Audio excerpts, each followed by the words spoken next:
Hello everyone, my name is Rosencrantz and this is Guildenstern and we are very much still alive. Just kidding, it's Aaron and Ari here. Welcome back to another episode of a podcast where two theatre people who are fairly unqualified in theatreness talk theatre. Like you're consistently using the fairly, that's good. Thank you very much. Didn't forget after 1 week. I know, I was a bit worried there halfway through. I was like, wait a minute, this isn't what I have to change gears, it's not what I think. Luckily they both have two syllables, so it still flows off the tongue quite nicely. Point. It's not like it's a massive change. I also I was thinking about our intro the other day because someone commented on it and said they really liked how like real it sounded, and I was like, I'm pretty sure we improv'd it the first time and then it just stuck because we were like, well, we can't change it now. So I remember there you go. The first episode we ever recorded, we did the episode because we didn't know what our intro was going to be, and then recorded the intro at the end. Yeah. Because we were like, I guess we'll just kind of see how it flows. And then we did that and we were like, whatever. I think we ran out of time and we were like, we'll just use that one. And then we just stuck with it. And so there you go. I mean, Rosencrantz and Guildenstern Are Alive was a temporary name. Was it? I think so, right? Oh. I don't know. I feel like that was like, maybe that's funny, isn't it? And then we just kind of stuck. I love it. It's good. I mean, I never thought it was temporary. I talked to someone the other day because they were like, oh, what's the name of your podcast? I was like, Rosencrantz and Guildenstern Are Alive. And they went, oh, that's a mouthful. And I was like, yeah. RnG Are Alive. Yeah, that's true too, but you can't look up RnG Are Alive on anything. I know, to that's find true. It, so it doesn't matter. That's the only issue. It is a bit of a Maybe long... we'll do a rebrand and just do RnG. But either way, it's not like these characters are in copyright or anything. Thanks, Bill, my friend. I called him Will last week. Yeah, thanks, Will. Now he's Bill. Now he's Willie. Bill. Bill or Will. You know, it goes back and forth. I feel like most people call him Bill, but I call him Will because I'm special. You know, I have a special relationship. Yeah. Clearly, I mean, we're plagiarizing his characters to create a multimedia franchise that's gonna take over the universe. That's true. We're probably the best things to happen to Rosencrantz and Guildenstern since they died. since they floated off in that boat. Rip. Rest in peace, Rosencrantz and Guildenstern. Wherever you are. Oh, man. But anyway, we've been rehearsing, which has been good. We've been working on the show, and we're not going to do the thing that we said we would do, and we're not just going to be like, this is what we did in rehearsal. So here, we're going to give you a rehearsal play-by-play. Went well. We did everything. It's still going strong, still going steady. Our line learning is going well. I did the trick, the recording of the voices. Oh, cool. Worked like a charm. And so now that's why I was so good. So I was so good at the rehearsal, and also in that other show that we're doing. This is true. So yeah, if you're out there and you have lines to learn, record them, listen to them in your shower, listen to them in the car, listen to them anywhere else you listen to audio things. Or if you're not listening to audio things, listen to our if you have no lines to learn, listen to our podcast instead. Listen to us. But if you do have lines to learn your lines by listening to them. Yeah, and then listen to us afterwards. And when you've learnt them. When you've learnt your lines, and we'll fill you in on all the other fun things. This is not good that we're now promoting people to use the time that they wouldn't be spending listening to the podcast doing something else. But anyway. No, we need another method. New line learning method. The best way you can learn lines is to listen to the podcast and learn lines at the same time. The best way to learn your lines is to listen to our podcast. It's true. No. So we've been thinking about what is the next stage of the show, and I think that now that we're in kind of the rehearsal process, I think we should start looking at promotional material, getting posters and concept art and not concept art, but concept art. It's not like we're doing fancy. a film, but some sort of visual thing that we can start showing to people. Play-by-play storyboards, hand sketched. Yeah, you've seen my storyboards, the stick figures and the colored lines. And at least you draw something. I'm just like, whatever. But I think we should start looking at getting that stuff so that we can then, if we start looking at venues, we can be like, here's the posters, here's what we want the show to look like. Yeah. Also doing sketches of what we think the set should look like, and just kind of all that kind of low-level blueprinting of what the show is visually. Because as much as we have we've written it down and it's good in words, but to have a visual, representation of what we really want, I think is also really good. And something that we can, a more hard copy rather than just us speaking the words to people if we ever need to get people in, which might be something we have to do eventually. Yeah. Get other people in on the process. Well, we were talking about that as well because there's another character in the show. Well, not a character. Well, it is a character. Who is like a voice. Yeah, right? Voiceover. And so we were looking at getting... We haven't talked about this, have we? I don't think so. But we've talked about it. I don't think we've talked about it on the podcast. So there's this other character that's kind of like a voice. Whoa there, buddy. Hold your horses. Hi, everyone. Aaron from the future here. Now, my past self just spoiled something that you would definitely not want to know about before seeing the show. So I apologize for my past self. He forgets himself sometimes. So there you go. I saved you a little bit of spoilers. Anyway, on with the show. I'm sorry, I've just divulged spoilers, so... We just cut the last 5 minutes, And so... if you're watching on YouTube, it would be sent... No, I think I should censor it. It'd be like... You know, like, I'll mumble myself. And I'll cut myself out. So I'm sorry. You've almost got spoiled. Hugely. So... I realized that. We both realized at the same time. We both looked at each other and we were like, Yep. oh, no. We're not talking spoilers. But there is another voiceover character in the show. That's not a spoiler. There is a third character, and we need them to be voiced by a person. So we're looking at getting a third person in. And so that's also now, I think it'll be really useful for us to, even like now, start looking at finding someone to, you know, who suits that voice and can be that thing, and start talking with them. And also, like, even if they want to start crafting the character around their own voice and what they think, and start bringing their own to that, and bring that person into the creative process, I think could be really fun. Yeah. And also, and then from that, it would be useful to have a little bit of like a little handy dandy booklet kind of thing that we can be like, here's what we've got and what we know. So it's not just like us throwing words at a human being. Because I think I'd be, like, if I was to come in on someone's project, obviously you want to feel like you have something to give. Yeah. And you can't feel like you have something to give unless they're giving you something that you can work with. So. And I think that's a safe way for us to test really that the talking idea to another person before we talk to, you know, anyone who works at a company or, like, you know, higher ups or people that are stressful to talk to. We can just talk to the people that we know and be like, hey, or not people that we know, but, like, you know, another actor to be like, hey, this is the project. We'd like to bring you into this. What would you think? If you want to we can even do, like, if you want to chat about it, let us know. If you want to, if you're confused about anything, and to see, even want, like, for, like, fresh eyes, what they kind of see from the project, which could be really good. So that could be fun. But yeah, I mean, you and I aren't the best artists. Right. No offense to either of us. I mean, most of all of the graphics you've seen through the YouTube channel or the logo and stuff has been made by my design team, who is just my family. I like to call them my design team because it sounds professional, but they're just a lot of my family work in graphic design. So I'm like, well, then in that case, make the most of it. Make the most of it. So I'll probably chat with my design team about what I really want for this show. But yeah, I mean, I was thinking about like visuals and what, like, the iconography of the show is, and I was thinking, there are lots of things about the show, but because it is so character focused and thematic, it's interesting because we can go like any number of ways with it. We can go really like minimalist. It should just be a giant close up of both of our faces, like this. We'll meet again. But Home Alone. It's Home Alone. Because when he puts the aftershave on. Aaron, we're home That's alone. true. I didn't even think about that. So it's just going to be both of us, except we can be looking at each other like this. Yeah, that gives a tone of a very fun and vibrant show. I feel like we're throwing paint cans at everyone. That would really get the message across. Yeah. I mean... But, this is an interesting thing. I enjoy, I just thought of when I think of shows, and I think it's maybe something that not everyone agrees with. I'm more likely to go see a show if their poster has pictures of human beings. Interesting. And I think you're opposite. Yeah, I am opposite. Which is going to be a fun time. Because I like thematic. Yeah. I figured. Because I'm more likely to go see a show, especially a friend's show, if I see their face. Yeah, that's totally fair. You know? I understand that. Like, if the poster has a human that I know in it, or just a human being in general that I can be like, hey, that's pretty cool. Can confirm they will be doing theatre stuff. I'm more likely to go than if it's just some graphics or whatever. Sorry to all the graphic designers out there. No, that still work. Graphic designers still work with people. True. You know? True. But like people who do like art for posters. True. I still think it's really cool. But yeah, I think for some reason I do find posters that have faces on more engaging, which is I don't know what about it is. Maybe it's just the fact that I connect more to faces and stuff, and I'm like, yeah, that makes me go ooh. A person. Totally subjective view. I think yours is probably different. I very much like the whole minimalistic iconography type of like, this is a one image that represents the themes of a show.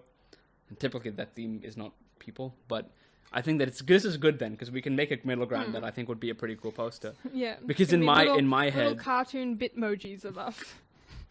Yeah, I mean, in my head, it's just like it's a guitar up against a wall. That's like the poster. You know, like that's the first image that comes to my mind. I see how our views are different. And guess what? There's nobody in that poster. It's There's just no the guitar. faces there. No, okay. We can strike a middle ground. We'll have the guitar, and in the little hole of the guitar, my face will just be like, You're peeping out of the guitar like, hello. It's me, your it could be like, neighborhood actor. I mean, yeah, you know, it's like that. It's a guitar. It's a record player. It's like just simple, but also like there's nobody there. But the only thing is, if we're gonna do it with people, we should do a poll on our Instagram. Would you like do you to see our faces, do you or prefer would posters? you prefer none? Well, I don't know.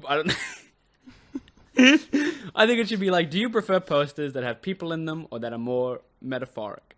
Or do I'd be interested to know what the well, actually, like what the spread is, because I'm pretty confident that I definitely like faces. Yep. Yeah, that's fair. Oh, not even faces, bodies. Humans. Humans in a poster. And we have to make sure that looks good. And like, you know, we can. Like, it's not going to look amateur if we do it. It'll be like. That's not what I meant. I just meant like in terms of the design. It's not going to look like we photoshopped. Oh. And like did a cardboard cutout. And just like stuck ourselves onto a poster. But it'll look like professionally enough done. But yeah, we can do that. Do a photo shoot in the space and see. Or even we can talk with other people and see what they also think. But if you don't like faces, I completely understand. We could do the faces can be later in the marketing process. Well, like, we'll have shots. You of can us bring in the show. rehearsal footage. Just because I think I'm more likely to come to a show if I see it tangibly occurring. Yeah. Rather than if I'm to see a bunch of metaphoric-y things about it. But yeah, the initial poster itself can be. I mean, we can have like a teaser poster and then like an actual poster, which has us in it.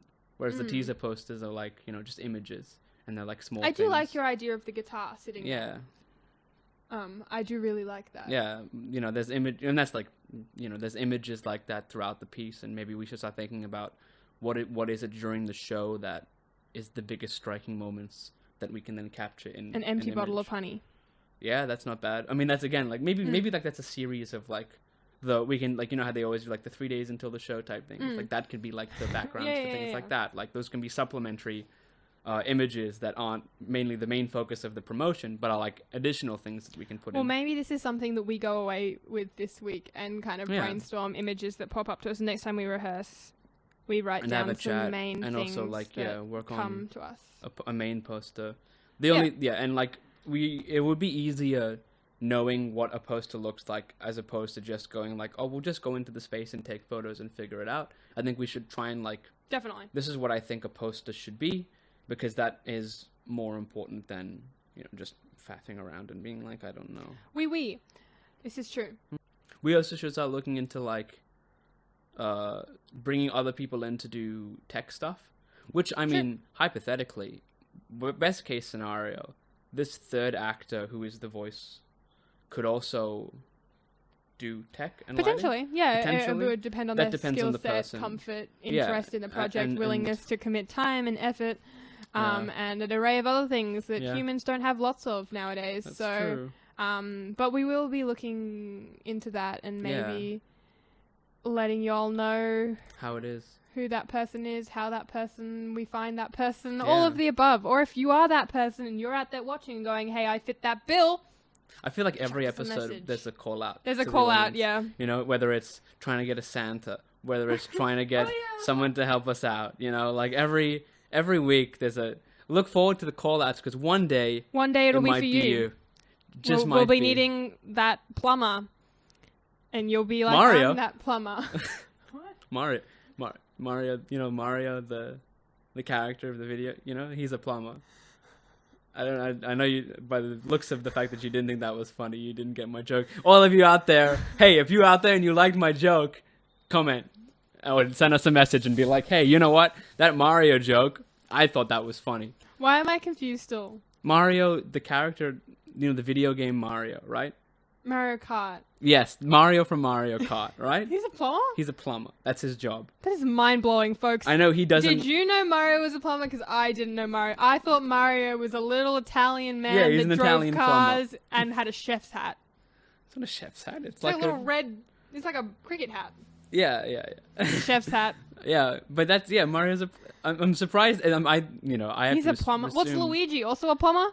Yeah, the They're first all plumbers. the first ever Mario Brothers game was the two of them getting like things out of pipes. They were plumbers. That was their game. That was their job. No, they drive little cars. Yes, among other things. So they went. The gaming world is so confusing. Yeah, well, that's the rags to riches story. Is Mario and Luigi mate. going from plumbers So to Mario was like world savers? started off his life as a plumber, and then became basically a race car driver overnight. Yeah, among other things. Among other things, Mario does also other things. he also saves the world. Luigi also is a ghost hunter. So they both have kind of There's diversified so much their I career. don't know. Yeah. There is so much I don't know. If all of you out there want more gaming content, Darix2364. Check out Aaron's other channel. It's in the other channels of this YouTube. It'll be in the description. It's all self-promotion. Everywhere. This is else. why I need other avenues to talk about Mario, because if I can't talk. You don't know anything about Mario. I thought he was a little chef. Gotta say, he looked like a little chef. I don't think there's a Mario cooking game. This because he's Do Italian. you remember the game Cooking Mama? Did yeah, you ever? Cooking Mama. I was so jealous I didn't have a Nintendo DS Yep. when I was a kid, because all my friends used to play Cooking Mama on the bus on the way home from school. Yeah. And I was like, I want to stir the dough and tap it. Yep. I don't know. That's my little insight into this gaming conversation, and the only memory I have of games other than Hebby. I also remember Hebby. Hebby. Enjoyed Hebby as a kid. Hebby. That Hebby. Okay, sorry. Yes, it took me a second there. I was like, what is Hebby? Hebby's a little snake game. That's not something I think most people will know. That's a very Wow, well, indie I gem. played a Yeah, there you little go. snake game when I was a kid. That's kind of like Snake, if you know Snake. It was like But it's snake, like- snake, and it's like a snake Pac-Man at the maze. same time. It's Snake meets Meets Pac-Man. Because yeah. doesn't Pac-Man Yeah, eat no, things? that's exactly what it is. It's Like, like that's actually exactly what it is. Played that. And also another game that I don't remember the name of, but you like evolve. I think all games you evolve in. Spore. I loved Spore. You don't evolve in every game, but yeah, Spore. That's the one. I played Spore. For I'm a all while for as this well. gaming chat. This is great. This is my kind of. Also, I understand that this is the theatre segment of the podcast. I was about to say if you're sorry if you're still sticking around for theatre content. Actually, we no, can probably... this is a sneak preview of just all the stuff you're missing out on if you're just listening on Spotify. This kind of fun ramblings where we talk about whatever we're thinking about. So if you are interested in that, stay around because we're going to continue talking about it for a little longer. well, stay around on the YouTube channel. More... Pop over to onto the YouTube channel. because Spotify is going to end soon. So hopefully you enjoyed that ramblings. You're like, oh wow, look at these two talk about things that aren't just theatre. They actually have more fun things to talk about. Absolutely, and boy, like do we do Cooking it Mama, for sometimes Sport, too and Mario long. Kart. Yeah, there's no cricket this episode. No cricket. We promise we'll not mention. I know I mentioned that Mario looked like he wore a cricket baggy green, No. but it's baggy red. But no more But cricket. thank you for coming and listening to the theatre stuff. The show is coming along Yeah. well. We'll have So lots we're- more to talk about lots next more to week. talk about next and week. Anyway, that's all we've got for this week for the theatre content. Head over to YouTube if you want some of our other content. And until then, next, we'll we'll meet meet again. That was clean. That was was pretty clean. good. I'm happy with that. Oh man, I That's mean a it was success. clean enough. I think we need to establish whether we're saying until next time or until whatever. Anyway, Welcome. endings, right? Wow, Hi. you YouTube people are gonna get you will probably listening, being like, wait, what? The theatre stuff isn't over yet. Why are they rambling about Cooking Mama? So you know what? It's one of those days. It's very hot, and it's like days. It is very hot. Hope you're all staying sun safe, drinking lots of water. I feel like I ramble about sun safety every episode. That's a good thing, though. I feel Yeah. like that needs to be sun safe. established. Put sunscreen on. You know what is Your daily facial routine for all of you who do anything remotely more than just splash water in your face, which is totally fine and undoable. After you people splash water in the face? Aaron, splash water in your face, do your cleansing or whatever the heck. SPF afterwards. Yes. Very important. Very easy to do. Will save you a lot of hassle Yes. in the future. Sunburn is not fun.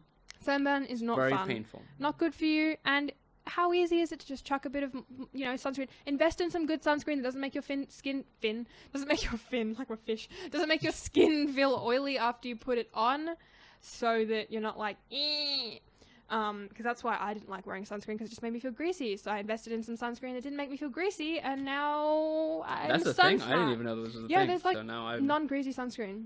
I can recommend you some brands, but I'm not going to here because then we have we're not going to deal with sponsorship content. Hey, sunscreen brands, if you're out there, I'm a firm fan of sun safety. So. What?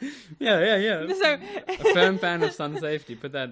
Firm fan of sun safety. So hit me up with all your sponsorship content. I'm very willing to testify for your sunscreen brand because we will shill for sunscreen. Anyway, I saw a thing the other day. It was a post that it was like, when you're a kid, you grow up thinking that coffee is the drink for adults. Oh, and then you get to like, your teenage years and you realize like alcohol is a drink for adults, and then you like get to 21 and you realize that water is like the true adult drink. And like it just comes full circle where you're like, oh yeah, like water is the best drink ever. And like that's all people should drink is just water, because it's just the best, because it's pure, it's not anything's bad. There's nothing wrong with drinking water at all. Everything else you drink, there is some like, oh, maybe you shouldn't. But like water is the one thing that, the worst thing you can do with water is drink too much of it. That's the worst thing.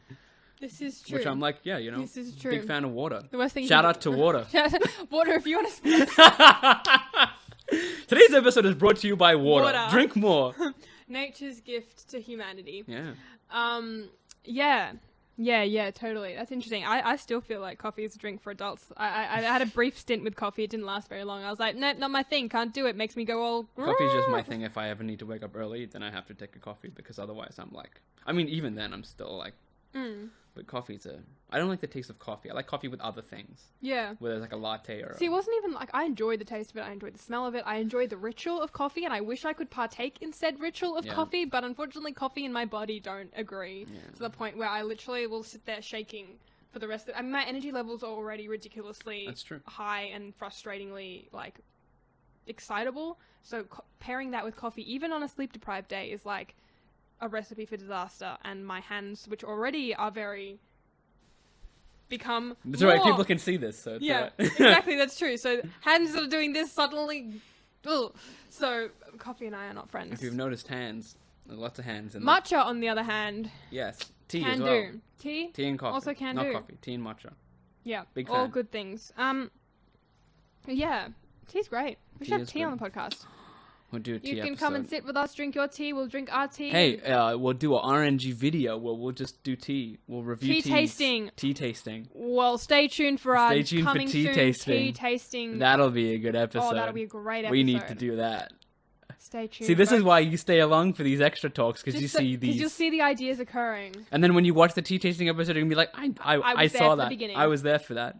I knew that when that happened. So if you have any tea suggestions that you're like, oh, I need to try it. Actually, put them in the comment. Below. Put them in the comments, your favorite tea, and we'll try them. And we'll try and get as many as we can, and we'll do a big tasting. This is true. So yes, this is a good idea. Very true. Anyway, how's your week been? It's been fine. I've just been working and staying inside when it's not working because it's too hot to do anything. Work's been not that busy. And I was chatting with someone yesterday because we've been having early finishes because there hasn't been much work because we're in like, the lull period after December. And it's like... I want to address that Aaron got icy poles at work yesterday. I did. And he sent it to me while I was at my work not getting icy poles. And I was very jealous. So we have 45 I think more minutes. works should give icy poles to their staff on 30 plus days. Yeah, I mean, and that's not just like my work is very good. Like they're very nice, and like their work is very, and like it's not like an Amazon. And like, if you worked for Amazon, it didn't get a tea break and they gave you 5 minutes to sip on an icy pole. Like they actually was getting adequate breaks on the day, and they were like, we understand it's hot. Take 5 minutes. We'll give everyone an icy pole. And I was like, oh yeah, because we were like 45 minutes from finishing, and they were like 5 minute breaks, and we were like, oh, all right, I guess 5 minutes. And we walk out, and there's icy poles there, and we were like, what? That's so wholesome. So it was a cute little. That was nice. That is so wholesome. But I was chatting because I went in yesterday, and after about a couple of hours of work, we didn't have any new orders, and then we weren't sure really like what the rest of the day was going to look like. And I was chatting with someone, and they were like, oh, I kind of don't want to go home because I need the money. Like I need to, like I've set aside today to work. I need to work a full shift. And I was like, oh yeah, I obviously don't need to work a 6-hour shift every day per se, but it's like, I just thought it was interesting thinking back on this whole idea of like being paid and being creatives and struggling artists, if you will. And that balance between working for living and also working for fun. Like, I think it's important, especially now and it's important to have a job, and I think jobs are very good, and they can provide a lot of really good, help in terms of having financial freedom and not being as stressed about needing to pay for things and stuff like that. And I'm not an anti-work person, but I am an anti-force work person, where like people feel as if they have to be working consistently in order to make money, in order to pay for themselves. And I don't like that's the problem. And like, the person I was talking to, she just moved to Australia, and she's trying to, pay for her rent for her and her mom and stuff like that. And I'm like, I wish that there was a way for people to not have to dedicate 5 days a week, and also probably weekends, and just in order to live in a house. Like that's so hard. And how much we take for luxury, the fact that we're allowed to not, like, you and I can both work and also we have the time to pursue things outside that we're not actually paid for. And it's just interesting. And I was like, oh man, like, I guess the goal is to one day get paid to do, to have fun. But I think there is a thing that you can't also just not work and just do fun things and not earn money, because then you have to be able to support yourself. So it's interesting, like, there needs to be a middle ground there. And like, I don't know what that is. And it's again about that balance of life, like we were talking about last week in our, bettering oneself episode. Yes. But yeah, I think it puts into perspective a lot of things, and a lot of things that we do as like two of us and a lot of people out there have to be grateful for. Like I think we all have things that we should be grateful for and could be more grateful for, that we don't realize until sort of you do kind of meet people or talk to people and realize, that not everyone has it as easy, or, not everyone has it in the same way as you, whether or not that's easier or harder. But yeah, definitely in the creative sphere, I think. Yeah. Realizing that kind of freedom, and how hard it is to sort of balance work, life, creativity. And we do stuff with places that kind of do encourage this type of after hours type of creation. That like I'm people a fan of that. Yeah, I am too. And we've had conversations with like people higher up than us, like people who actually run companies, who are like, we encourage our people to work 5 days a week, and then in their off time come and do theater, because that shouldn't be a choice. You shouldn't have to sacrifice working 9 to 5 to do a show, nor should you have to do a show as opposed to work. There should be a way for you to balance both. And throughout most of our adult lives, we've been able to look at opportunities that have allowed us to do both of those things, and that's very lucky. Like, and I think, as creatives, we should encourage, the fact that some people do need steady income, and that doesn't mean that they can't also create things. And we need to, we should give opportunity to that as well, because it's hard to do stuff anyway. And it's hard enough to be an artist struggling to make rent, but to do that and to have rehearsals be at, 10 a.m. on a weekday, you're like, well, then I can't work on that day. So like on that note, like I've been going to quite a few auditions recently for shows, but also for like, post-grad kind of courses, short courses, like internship kind of auditions. And, a lot of them sort of ask for your availability and your time commitments. And, they go, are you free 9 to 5? And I'm like, well, no, depends on the day and depends on how many days and stuff. And I can't imagine how someone who would need to work would be able to put time, if a show requests that you're free 3 days a week, 9 to 5. Yeah. How many people can actually do that? And like, is that what artists do? They have to, sacrifice. And that requires you having such a stable and understanding work environment that are like, hey, it's all good if for 4 months in the middle of the year you have to do 3 rehearsals a week, 3 days a week, which means you're out for work, and still be okay with you coming back on the other end. And just doing those auditions, I was like, as I was filling in the forms, going, am I free for these times before I go in and audition for this thing? But then I guess in that case the question then becomes like, do you tell the audition that you can't do 9 to 5, or do you tell work that you can't do 9 to 5 and tell the audition that you're available? Hey, that's the question. Then who sacrifice? And I was like, are they going to look like unfavorably on me if I say I'm not sure, or like we'll need to check? Is that an immediate no? For a casting director or for someone running a course? Or if I'm unable to confirm like on the spot, like some of them are like straight up ask, they're like, oh, what's your availability Monday to Friday? And I was like, well, currently I'm working 4 days a week or whatever. So I have 1 day. Like, how do you what do you say? What do they want you to say? And I think that's something that I'm learning now, like dealing with castings and stuff, and dealing with any kind of audition process, whether it be for a course or whether it be for an actual show or a gig. but yeah, learning to balance time as well. And I think it's a really opens your eyes a lot, because you sort of I mean, up until this point we've sort of gone through institutions where school is 8 to 3:30 or whatever it was, and you know, uni was timetabled, and so you knew exactly when and where you were needed and wanted and all of those things. And when you sort of jump into the real world, there's a lot more sort of room for flexibility, but at the same time then there's less flexibility, because everything is more like work is a 9 to 5 kind of thing. If you work a 9 to 5, if you don't, props to you. I too would like to work a not 9 to 5, but you know. What would you work? What's your perfect, if you were to pick hours of the day, what would it be? I'd want to not work. I'd want to have like, I'd want to do client-based work. Interesting. This is where I had a big phase where I wanted to be a nutritionist, because that was why, because I was like, the idea of having like a home-based clinic where I could book people in, you know, have 1 hour consultations 4 times a day, 3 days a week, and have the other 4 days completely free. Sounded fantastic. Yeah.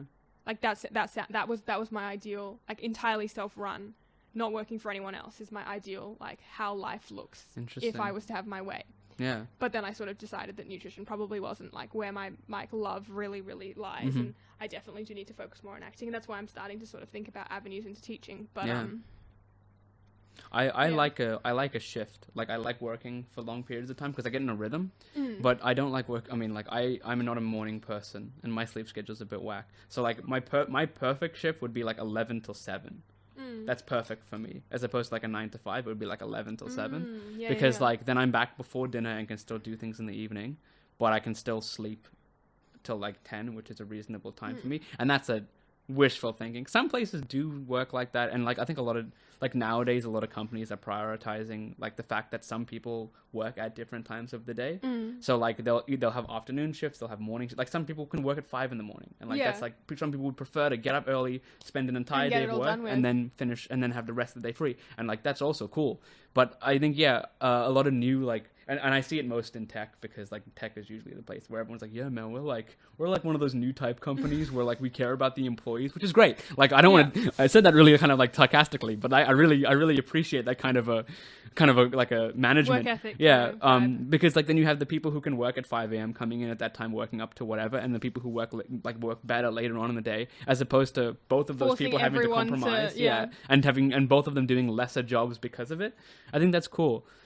And like I understand that technically would count like in most places as like an after hours type thing, which might work an extra pay, but like I would happily work the same rate just later. Like that's fine. Like it's interesting to see how much the world is changing. I mean, like even with this whole situation that's going on now, people are starting to realize that a 5-day in-person work week is not required anymore because of how much stuff home home offices and working from home has just like changed everything. And, it's really interesting. Like before COVID even happened, I liked the idea of working from home, but it wasn't the working from home from a standpoint where you don't socialize with people. It was having people come to my home and I work from there. But that would be if you did a client-based job, and not everyone does client-based jobs. If you do a desk job, I feel like I'd want to be around people, and I'd probably want to work in an office. But I don't know. How's the auditioning and stuff post COVID? Have you noticed much of a difference, like in terms of the way people are like? I've only done 2 group auditions thus far. The other ones were very like quite. Either there was one was a self-tape, one was over Zoom. I think there's like an apprehension. I mean, there's definitely an apprehension in terms of doing any kind of like large group ensemble auditions. I don't know. Like, I mean, as I kind of go into auditions sort of excited to sort of, if it is a group audition, to work with other people. And the few that I've only gone to 2 group ones, and both of them functioned very, like, still very singular, like, focused on the individual. There was no group element where you, like, did small, like, a group scene or something, or read opposite someone else. It was just, we prepared 2 monologues and worked on the 2 monologues kind of thing.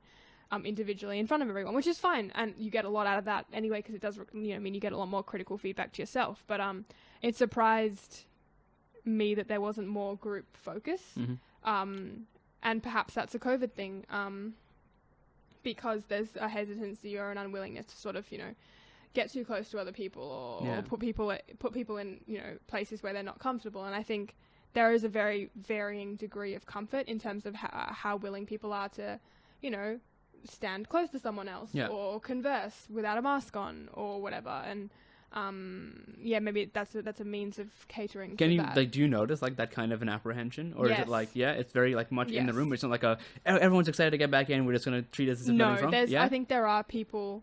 There are definitely people who are like still, for sure. I mean, for sure, respect to those people. And it's a dangerous world out there, but and so I think there's definitely differing comfort levels. I don't know how to deal with that. It does change everything because like especially theater, which is such a medium that requires you to get up in someone's face, especially sometimes in group auditions and even in anything like where we encourage, as you want actors to try and get comfortable with each other, but when there is this like kind of aura of should we really be doing this, it stops you from having impulses, and it it's strange because your instinct is no longer I'm going to do this. It's now maybe I shouldn't because this maybe this person isn't comfortable with this. Technically speaking, I'm not distancing. I should worry about maybe I'm not. I should sanitize before this. Like it's a whole thing, and it's really I don't know what the answer is there. Like that's a very interesting thing to look at, and there's no right answer. I know we said we wouldn't talk about cricket, but the same thing occurs in cricket in terms of like ball handling and can you use the same ball as someone else at training, which we're not allowed to do. Oh, really? I didn't know that. Or we're not technically meant to do, but there are times when you throw a ball to someone and you're like, bugger, was I not meant to do that? Or like the umpires aren't allowed to hold hats at the moment. Really? I didn't know any of this. You're not allowed to hold hats, they're not allowed to touch the ball. Wow. So there are just things like that exist but don't exist because it's so ingrained in us that, you give your hat to the umpire. Yeah. Or you shake someone's hand when you meet them. That's the other thing. Because I've been meeting a lot more people through these auditions. You go, hi, I'm Ari, nice to meet you. Oh, no, we don't shake hands. We elbow bump, which immediately takes the formality away. Or, you just wave from a distance or you fist bump. The weirdest thing that I saw was for my brother's graduation. Everyone elbow bumped the principal, which I was like, that's weird because Congrats that's like, for graduating. that's a weird thing to do, right? Especially in something so formal. Like to go like, yeah man. And like, because even like a fist bump would have been, I was watching it and I was like, fist bump. Yeah, dude. Yeah, bro. Yeah, congrats. But it's so strange because I was like, I understand why. Yeah. But even then it was such like, it kind of ruined the moment. Yeah. Because I couldn't help but think, I'm like, what are they doing? Because no one was wearing masks, but they were all elbow bumping. And I was like, well, at what point do you prioritize? I mean, sorry everyone out there who was like, Aaron promised no cricket talk and was excited. But there you go. Take your shot for or mark it off the RnG bingo. RnG bingo. Cricket mentioned take a shot in an every episode. time cricket's mentioned. I want to start doing some more things. I mean, you've been doing auditions and stuff, which is great. I want to start. I mean, I was thinking about this the other day about like how. I mean, I've always been a person who's very much like I'll make things for me, and well, not just for me, but like I will make things myself and not have to worry about like finding funding or working with people like that. But I was like, this year I kind of want to, I mean, inspired by you and many other people that we know who are like, really kind of taking this seriously. I'm like, maybe I should also take it more seriously and look into like getting like myself put into a semi-professional sense of like start submitting things to short film festivals as well as like theater festivals and things like that. Start asking for work, directing anything really. Because, I mean, talking about auditions, I mean, I now think of myself more so as a writer-director than I do as an actor, as much as I do still like to act. And I was thinking, like, because when you say auditions, like, oh, yeah, if I was to do an audition, what would I do, right? Like, if I had to find... Because I've never had to do that before. Like, most of the time, if I am making something or doing something, I'll just go to If you had to do a monologue, what monologue would you do? If I was to pick a monologue... Do you know what monologue I did the other day? I actually did a Rosencrantz monologue for my audition last week. But I'm Rosencrantz. I know. This is the problem. But I identify... This is the issue. I don't think we've talked about it. Have we talked about it? I don't think so. That I identify with the Rosencrantz character more than the Guildenstern character. And I think you probably would identify maybe a little bit more with the Guildenstern character. Probably. Maybe not. But Rosencrantz is very existential and talks quite fast and confusingly. And very panicked. And so I did the Whereas Guildenstern very much the kind of dazed. The other week. And I think it was received quite well. It's my personal favorite monologue. Yeah. So I did have a lot of fun with it. What I do. But yes, what monologue would you do? Like if you had to pick a Shakespeare. If I had to pick a Shakespeare. And a contemporary. So my contemporary was Rosencrantz. My Shakespeare was. I've done a couple. Well, so what is contemporary? Is anything up from 1900, right? Or just anything that's not Shakespeare, practically. Okay, so for the most part, I guess Shakespeare, that's generally what I kind of. I would do. I do a mean Richard III. I did. I'm not kidding. Yeah. Now is the winter of our discontent. Yeah, I'd probably. I mean, That'd you be could a do really that. You good could do a one. Macbeth. Friends, Romans, countrymen, lend me your I mean, ears. you know, do that well. Probably, but like my instinct also goes to like outdamned Spot. Oh, You know, yes. like do a Lady Macbeth. exactly, like you know, like I love I saw that someone do a monologue really so good Lady much. Macbeth the other day. Yeah, like I mean, as much as I am not lady, but like Doesn't matter. mean, it's I do theater. Richard III. I love that. True, that's a good point. I auditioned for two like primarily like, male characters. Yeah. But I love that monologue so much because of how it shows kind of like that line between insanity and like just like messing with your head. And I love the writing in that monologue. I do. That would be probably my number one pick. Is Come Out Down Spirits. Spot. Yeah. That one as well. Yeah, that's also good. What's it called? The Raven. Yeah, that monologue. Yeah, I'm trying to think how it starts. It starts I don't remember. something Duncan on my the battlements. Yeah. Something. Curse with thy knocking, Duncan. Something with thy knocking or whatever. Yeah. That's great. Yeah, that one. Shout out to Joe Cohen's Macbeth. Watch it. Very good. Tragedy of Macbeth. Oh, I got told the other day. Oh, I wish I had my phone so I could show you. I'm gonna Google it. This is relevant for Okay. This is somewhat relevant For once, it's actually useful to have the thing up. There was I got told the other day that I look like Juliet from Romeo and Juliet, The old one. the 1960s, Really? and I don't. Yeah, I know of- what she looks like. yeah, I was like, really? I'll take It's it. your cheekbones. I'll take that any day. That's exactly what it is. It's your cheekbones. Pop that It's in very there. interesting. Olivia Hussey. We'll put a picture of her. No, we aren't. You're gonna Why give me. not? Fine, I'll do it then. It's not that hard. Just stick a photo. Yeah, there Do you I go. look like her? Romeo, Romeo, wherefore art thou, Romeo? Yeah. Deny thy father and refuse thy name, or if thou wilt not keep on my love, and not no longer be a Capulet. Classic. Yeah. I mean, that's not a bad one. You should do that one. Lady Macbeth. Macbeth's knocking. To be or not to be. I also really like. That's the one I know. If you could play one Shakespeare character, who would you play? Ooh, that's a good question. My answer is Richard III. Or Puck from Midsummer Night's Dream. Puck's a good pick. I would pick oh my god, what's his name? What's his name? Twelfth Night, the clown, the bard character. What's his name? I'm sorry. We're not From Twelfth Night.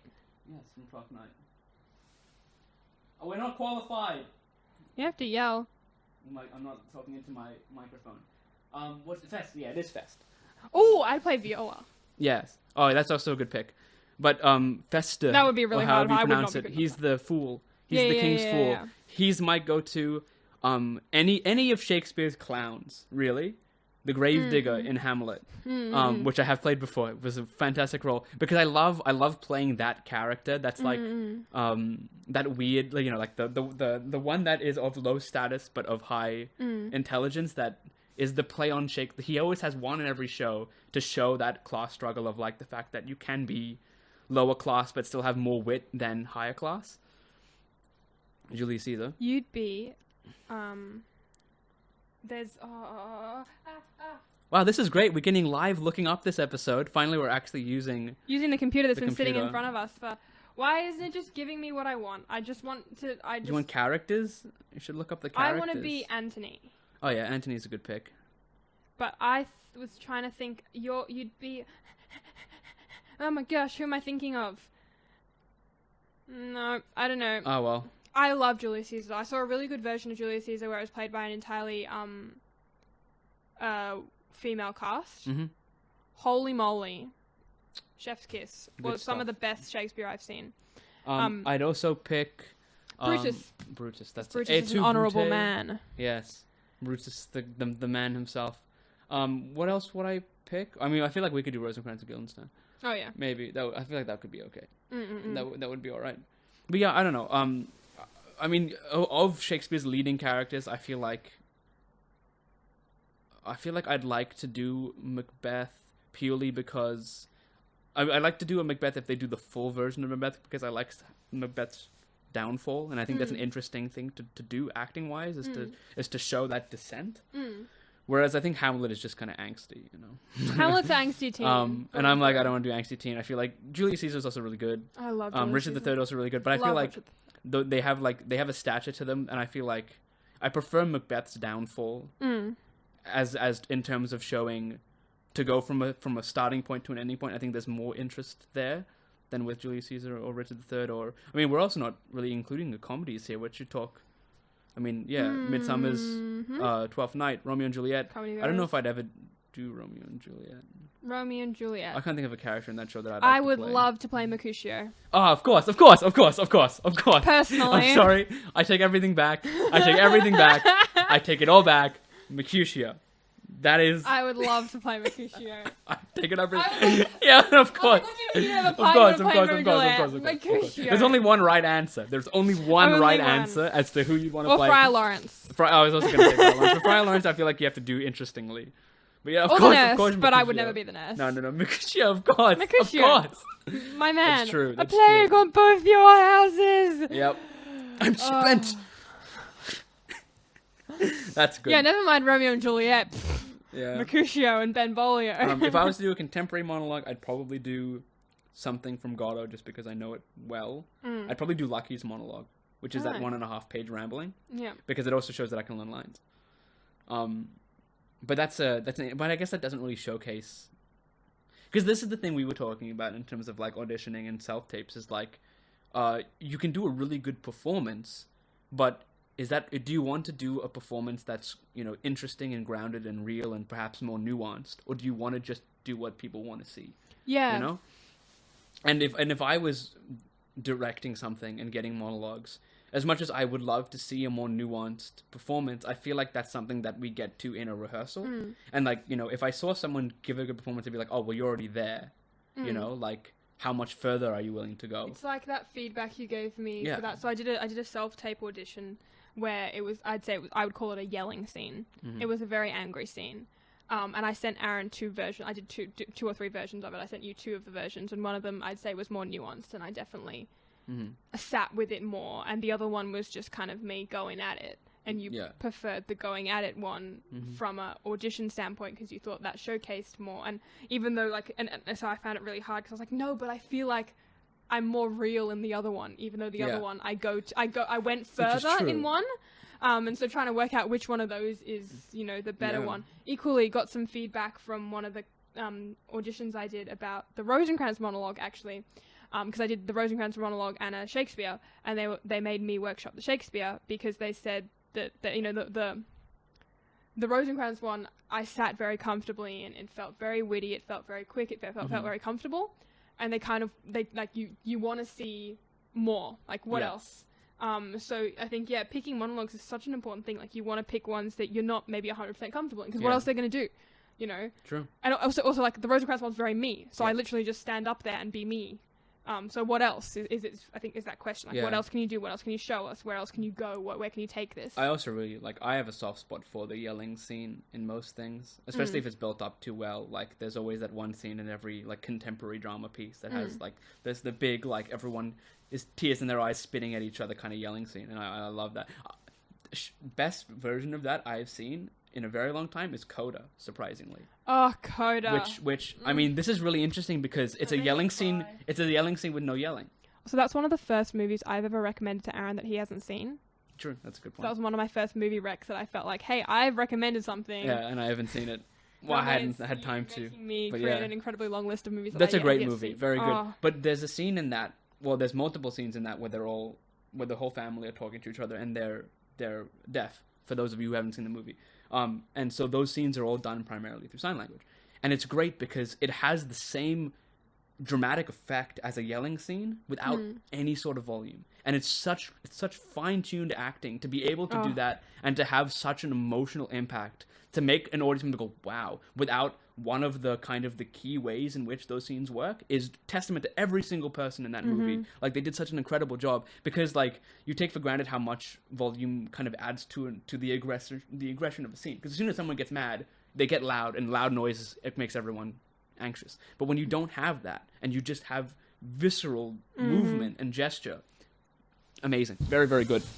Just poke a hole in the wall. Sorry, I'm not going to break the wall. I try not to. But yeah, I mean, I wonder, if we'll ever get to a point where, auditioning in sign language could be... you could do a monologue from Coda where you don't speak. That would be really cool. I'm sure there is really that. Interesting. Yeah, for sure. But, but as a person who isn't deaf or mute, to make that choice. I feel like that would, as a director, I'd be like, wow, that's an interesting choice, and that's a choice that I would be like, that would elevate that audition just because of the choice that they made. Interesting. But yeah, like so many things. I mean, it's so weird that like that's the standard, right? Is you do a contemporary and you do a Shakespeare monologue, and it's weird because so often, if I was to think I'm like neither of those would. Like to use that as the basis to know if somebody would fit into your piece is so hard. Like, and I like the idea of doing, you know, a scene, right? Like, have you ever done like, have you auditioned with a scene written for for a thing? Generally, you never audition with like show material until like round 2 auditions. That's true. Okay, that's like fair. round 1. They just want to see what what you can prepare. I enjoy auditions where they say don't prepare anything, just show up. Love it. Yeah. I just think it's great because you don't have to prepare anything. Everyone's on the same level playing field. Like there are times when you know someone could have been working on a monologue for like 10 years. Like this Rosencrantz one I've done several times in the last 2 years. Whereas someone could show up with one they learned that morning, or like I'll show up with one I learned the day before. And whereas if you just show up with a clean slate and you get everything you need there, or it's through whatever improv, then. Everyone's on a same level playing field, and you see what everyone is at their complete raw, rehearsed, unpracticed. Because you can refine something forever. Yeah, and at that point, I guess you need to have someone who knows the world of the play, or at least what you're doing well enough. Like you'd have to have a strong director. Either you show up and they're like, do whatever, and then you're like, oh, what am I? Do anything? Like. Anything? Hi, welcome to my stand-up. I'm going to sing Happy Birthday for you. I went to the dentist the other day, and... So I was at the dentist the other day, and nothing happened, so I said, don't mention that on stage. It's the opening to... I know. I know. I understood the reference. I watched them all. I'm sorry. Okay, after I had to explain my Mario now. Sorry. I did make you watch them all. That's a good... Love Bo Burnham. Yeah, so... hoping to do more. I mean, the thing about agents is it's so easy. Not easy, but acting agents I think are more around. Whereas to get an agent for any other sort of creative to get an agent for anything isn't possible, Aaron. That's true. That's a good point. I've been trying. That's a good point. It's hard. Actually, by trying, I mean I sent one email, panicked, and that's no, but that's good. That's like at least there's people to send emails to. But I think that like the way in which I need to start looking into getting into a semi-professional field is to start doing semi-professional stuff. And not just like putting on my own plays or making my own shorts, but like showing them to other people and like competing in not just competing, but showing them in festivals or submitting them to festivals. And while that shouldn't stop us from doing stuff online or whenever in my own time, I think that that's a more serious thing to take it, because I mean we all got time in our lives to experiment and have fun with this kind of things and make sure that we take it seriously enough now so that when we do need to start paying for things and our time is no longer as flexible as it is now, we don't go, oh, well, I wish I did it when I had more time. Exactly. Which is the biggest thing. So that's our note to all of you and to each of us to go and do some of those things that you've been putting on the back burner. Do a thing that makes tomorrow you go, I'm glad yesterday me did that. Go yesterday us. I don't know. Past Aaron is the most lazy person. I hate him. The amount of stuff I've had to deal with because of him. But at the same time, future Aaron, asshole. Blames everything on me. He's just like every time. Tomorrow, future Aaron's going to wake up. It'd be like, past Aaron. Why did past Aaron make me agree to doing all this I didn't even do stuff? anything. But last it'd be yesterday, Aaron. Man, we can never please our future selves. So, folks, just live in the present. Yeah. That's a good... It's true, though. It's true. It's true. Always anyway, on that note, we'll probably leave you there because I have nothing more to add. And no, we're done. We've rambled exhausted enough. our rambles. But we will catch you next week. Yes. And I was about to say we'll meet again. No. But instead, we'll see you later. Alligator.